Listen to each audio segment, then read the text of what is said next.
আজকাল দিনে বাড়ির প্রত্যেকটা বাড়ির বউরাই কিন্তু নয় ফেসবুক, ইনস্টাগ্রাম বা ইউটিউবে ভিডিও করছে। সেরকম আমিও ভিডিও করি, কিন্তু তোমাদের কাছ থেকে না সেই সাপোর্টটা আমি পাচ্ছি না।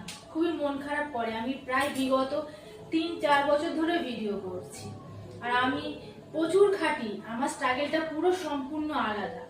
আমাকে মানে ভিডিও করে দাও সাপোর্টিভ, মানে দাদাভাই হয়তো সাপোর্ট করে কিন্তু ভিডিও করে দেয়। এই যে আমি বসে ভিডিও করি যেটা স্ট্যান্ডে নিয়ে করছি, মানে এতটাই মানে স্ট্রাগল করি।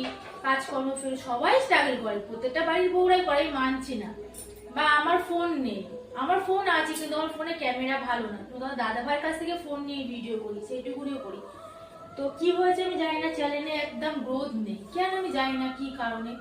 তুমি যদি কেউ জেনে থাকো প্লিজ আমাকে কমেন্ট করো যে দিদি ভাই এইগুলো করো, হয়তো গ্রোথ বাড়বে প্লিজ। আর তোমরা আমাকে একটু সাপোর্ট করো, আর কিছু চাই না। তো আমি এখানে করছি আলু মটর সেদ্ধ, ছোলা টোলা দিয়ে ফুচকা বানাবো তার জন্য। তো চলো কারা খাবে চলে এসো তাড়াতাড়ি।